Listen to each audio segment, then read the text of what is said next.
Saudara-saudara yang kekasih, marilah kita merenungkan firman Tuhan pada hari ini. Firman Tuhan yang kita mau renungkan bersama, saya ambil dari buku Amos pasal yang kelima ayat 1 sampai 6. Demikianlah firman Tuhan. Dengarlah perkataan ini yang kuucapkan tentang kamu sebagai ratapan, hai kaum Israel. Telah rebah, tidak akan bangkit lagi anak darah Israel.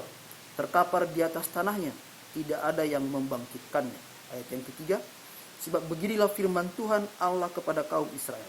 Kota yang maju berperang dengan 1.000 orang, daripadanya akan tersisa 100 orang. Dan yang maju berperang dengan 100 orang, daripadanya akan tersisa 10 orang. Saudaraku yang dikasihi oleh Tuhan, bangsa Israel, oleh karena dosa-dosa mereka, oleh karena kesalahan mereka harus berhadapan dengan kerajaan Asyur. Dan oleh karena kesalahan mereka, oleh karena dosa-dosa mereka, Tuhan harus mengizinkan mereka kalah dan ditawan dan jatuh ke tangan bangsa Asyur. Tetapi mereka berusaha untuk melawan bangsa Asyur. Mereka berusaha untuk berperang, melepaskan diri dari tangan bangsa Asyur. Dan firman Tuhan melalui Nabi Amos mengatakan, kalau ada 1.000 orang maka akan tersisa 100 orang. Dan dikatakan kalau ada 100 orang maka akan tersisa 10 orang. Ini adalah sebuah nubuatan tentang kerajaan Israel, di mana betapa sia-sianya usaha mereka, betapa sia-sianya kekuatan mereka untuk melepaskan diri dari kepungan bangsa Asyur. Kekuatan militer, kepandaian mereka, dan juga pembesar-pembesar mereka, pahlawan-pahlawan mereka tidak sanggup melepaskan mereka dari tangan bangsa Asyur. Tetapi di ayat yang keempat Tuhan katakan, sebab beginilah firman Tuhan kepada kaum Israel, carilah aku maka kamu akan hidup. Tuhan mau agar supaya bangsa Israel tidak mengandalkan kekuatannya. Tuhan mau agar supaya bangsa Israel tidak mengandalkan persenjataan mereka, tapi mengandalkan Tuhan, mencari Tuhan. Di ayat yang kelima dikatakan, janganlah kamu mencari Betel, janganlah pergi ke Gilgal, dan janganlah menyeberang ke Berseba, sebab Gilgal pasti masuk ke dalam pembuangan dan Betel akan lenyap. Saudaraku yang dikasihi oleh Tuhan, Betel adalah tempat di mana Yakub bertemu dengan Tuhan. Ketika Yakub seorang pelarian, ketika malam hari dia melihat ada sebuah tangga yang terhubung dari bumi menuju surga. Dan dia melihat pada tangga itu ada malaikat yang turun naik. Dan dia mengambil sebuah batu, dia mengurapinya dan menamai tempat itu Betel. Dia memberikan tugu peringatan bahwa itu merupakan suatu jaminan baginya bahwa Tuhan akan menyertai dia di dalam perjalanannya. Demikian juga Berseba. Berseba adalah sebuah tempat di mana Abraham menanam sebuah pohon tamaris untuk memperingati bagaimana Tuhan begitu baik kepada Abraham, bagaimana Tuhan menjaga Abraham selama dia berada di tanah Kanaan.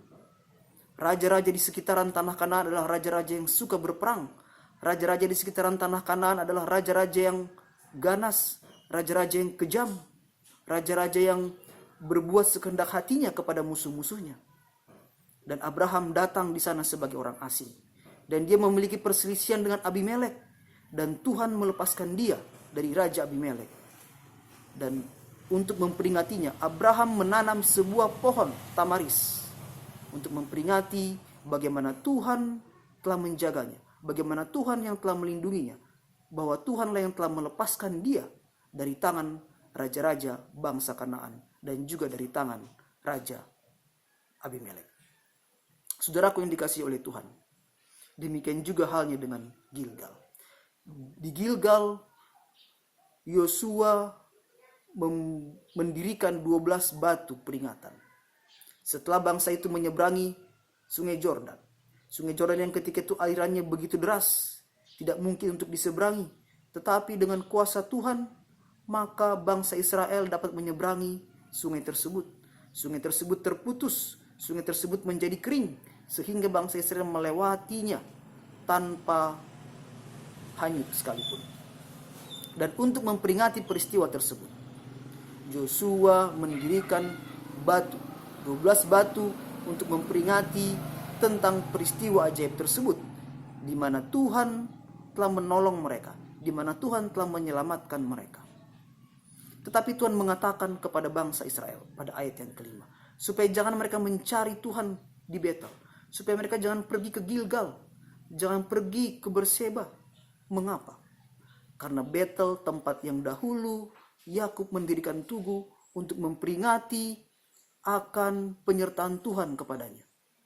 Di mana dulu di Berseba Abraham menanam sebuah pohon untuk memperingati penyertaan Tuhan. Demikian juga di Gilgal. Yosua mendirikan 12 batu untuk memperingati bagaimana Tuhan telah menolong mereka menyeberangi sungai Yordan. Karena tempat itu saat ini telah berubah fungsi. Betel, Gilgal, Berseba telah menjadi tempat di mana bangsa Israel mempersembahkan korban kepada dewa-dewa, mempersembahkan korban kepada berhala-berhala mereka, kepada dewa-dewa kejijikan. Mereka melakukan kekejian yang dibenci oleh Tuhan. Mereka melakukan penyembahan berhala di tempat-tempat tersebut, sehingga Tuhan tidak berkenan untuk ditemukan, untuk dicari oleh orang Israel di tempat-tempat tersebut.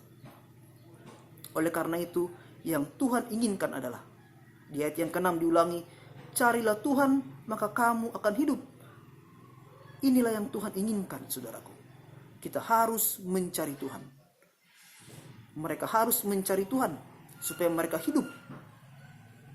Bukan mencari Tuhan ke Betel, ke Gilgal, ke Berseba. Ada banyak orang yang berusaha mencari Tuhan dengan pergi ke tempat-tempat yang mereka anggap suci, tanah suci. Ada banyak orang Kristen yang menghabiskan banyak uang untuk bisa pergi ke kota suci, yaitu Yerusalem. Namun, saudaraku yang dikasihi oleh Tuhan, Tuhan inginkan agar saudara mencari Tuhan, bukan pergi ke Yerusalem, tetapi mencari Tuhan. Tuhan inginkan saudara untuk bertobat. Tuhan inginkan saudara untuk berbalik dari jalan-jalan saudara yang salah. Itulah yang Tuhan inginkan.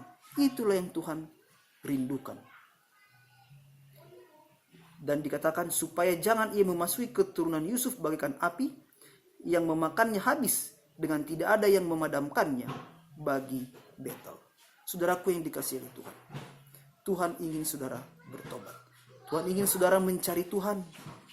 Tuhan ingin saudara berbalik dari dosa-dosa saudara.